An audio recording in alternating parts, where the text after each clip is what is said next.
Hata huyo anatupigisha marisasi, mtasikia watu wakisema arudishwe kwa kiti. Mimi siwezi ingia kwa siasa. Really? Na wale wachungaji mnaanza kuingia nyumba za wanasiasa, wacheni. 2000 years later. Mheshimiwa Rais ni mtu mzuri. Kila mwaka nikianza leo nitakutumia milioni 3. Ongeza mita basi.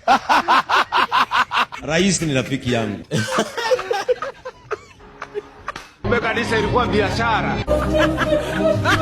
Kengei wa foreigners umetuangusha vibaya sana Mr. Kengei. Kura hiyo na utosheke. Mtu wote mwenye anashikana na wauaji, sisi raia na yeye ni kaimana. Kuna pastor bishop mmoja Saitani amesaliti watu na washirika wake na pia akasaliti Wakenya wote kwa jumla. Huyu Kasia amesaliti Ukristo na akasaliti ubinadamu na pia akakusaliti wewe Mungu.